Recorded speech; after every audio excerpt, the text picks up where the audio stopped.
Gotta be ready now. One more time, shoot it out. It's almost that time, man.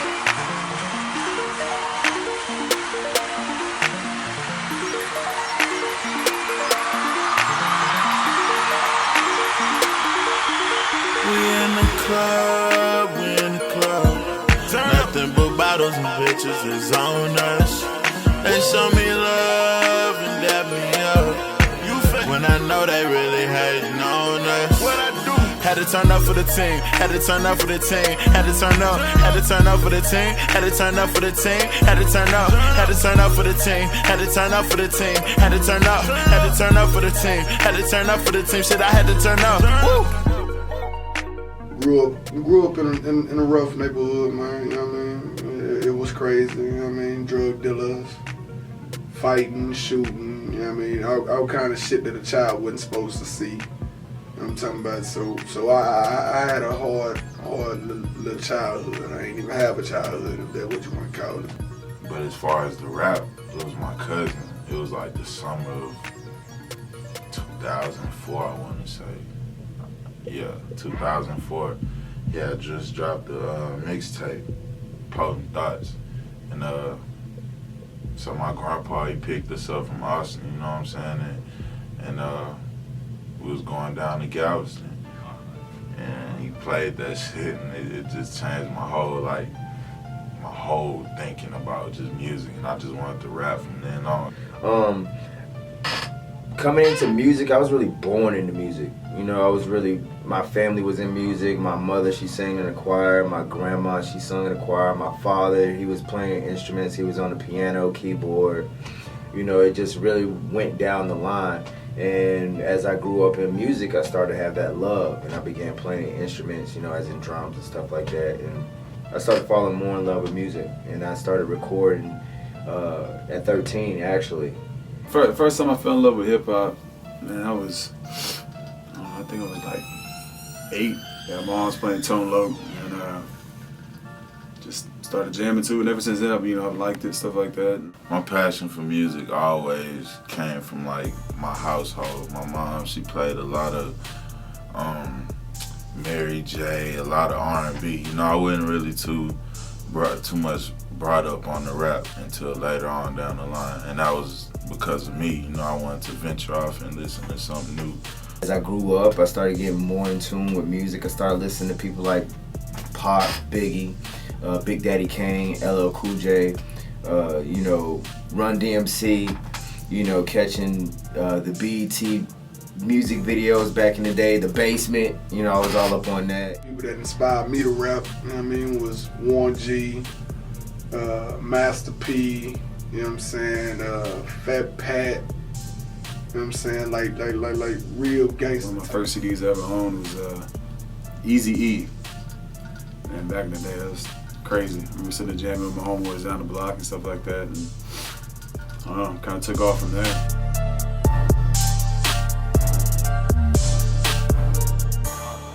Across the street heard me freestyling one day and told me he knew some people that knew some people. And I was like, all right, cool, that's what's up. And so, you know, he introduced me to him and kind of took off from there. But, you know, they introduced me to Big Dip, you know, Street Monopoly and all that. And I've been rocking with him ever since. You know, it's been about 6 years now.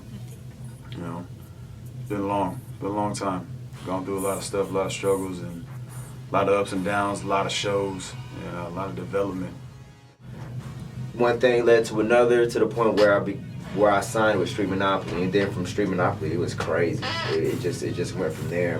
My skills, my development, it just grew, you know, and I just started really realizing that this music, this lifestyle, this game is what I was meant for. Music was meant to be in my life, you know, in every aspect. So I'd rather stay in the studio and keep working and go clubbing, you know, even though I know it's necessary and it's what I'm supposed to be doing, you know what I'm saying? I'd rather, I mean, that's why I feel I own up to, you feel me, my purpose, my destiny.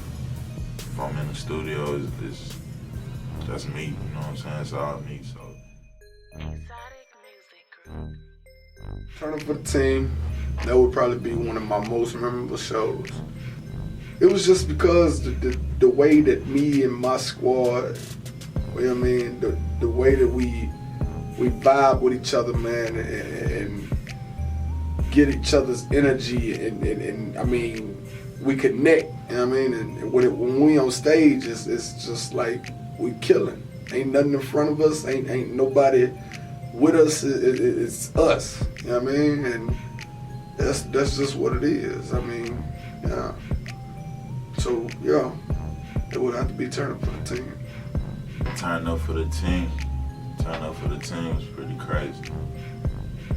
And it's crazy because like I got to see something that just started from nothing, just grow. You know what I'm saying? The crowd was stupid, crazy. You know what I'm saying? People was really vibing and singing along and stuff, and I felt like that can. You feel me? What else? What can my other tracks do for people? You know what I'm saying? How can it make them feel? Whether it's in the club or if you're listening to it at your house, you know what I'm saying, the car, whatever the case may be. I lost my voice and all that shit. It was crazy. But yeah, turn up for the team. Staying real busy. You know, like I said, we've done a lot of shows, and one of our most recent shows that I feel was our best show was Turn Up for the Team that we had at Club 512 just recently, actually. And, man. We definitely turn it for the team, hopefully. My main show that really that was like the best show that I've done in the year it would have to be the Kurt Cobain show at Jump On It Ranch in Austin, Texas. And when I tell you we had all four sides of the stage, it was just so turned up. You know, the energy was there, the love was there. It was just an amazing thing. And to give everything that we give, you know, our heart, our sweat, our blood, everything into this music, and then to give it to the fans and them to just grasp hold of it and take it and bond with it, that was just phenomenal. The best feeling I've ever had, I'd have to say, was at the Jump On It Ranch, the Kurt Cobain show. Man, we turned up so much on that damn show, and then like getting off stage, like, I mean, it was crazy. I got getting rushed by people. Everybody want to take pictures, and you know, they want to put me on their Instagram and this, that, and the other. And I probably took like 100-something pictures as soon as I got off that damn stage. Man, it was crazy. I was always told that no matter how many people are in the club, you know, show out like it's your last, because you don't know who could be out of them 10 people. It could be anybody in the crowd. You know what I'm saying? You don't know who they know. So I still show out like it's 3 million people there. You know what I'm saying? This music game is something that I love to do, and it's not a facade for me. It's not just a hobby. It's something that I do. You know, it's my life. I don't try to think about nothing bad, period. Especially when it comes to my music. I don't want to hear anything negative. I don't need nothing negative going on around me when it comes to my music. Everything about my music is straight positive. If it's negative, man, I don't pay no attention to it. I like competition though. You know, friendly competition is always good. You know, I don't like beefing. I just like getting out there and going toe to toe with people. I had to realize that it's not a get rich quick scheme. It's not, you know, something that you can just hop in and, hey, I want to rap, and then you get all the goods and all the glory and all the fame and all the fortune and all that. No, it don't work like that. It's the same way as if you training for a fight or if you getting ready for the Super Bowl. You know, you got to work at it. You got to perfect it. It's been a long road. It's been a journey. And I wouldn't change it for nothing, because I wouldn't be the person or the artist that I am today.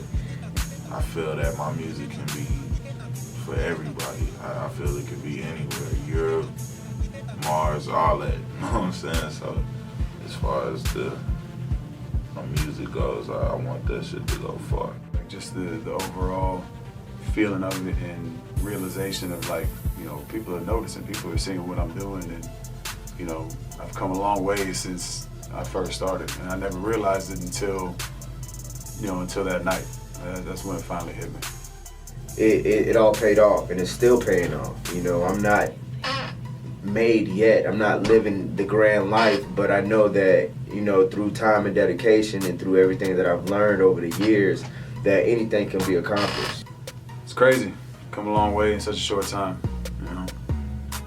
I love this music, I love this game, and I love everything about it. So I'm going to be how very straightforward and very to the point and very energetic when it comes to music, because music has been around my whole life. It's been my female, it's been my wife, it's been my girl, it's been everything. It's been my heartache, it's been my pain. So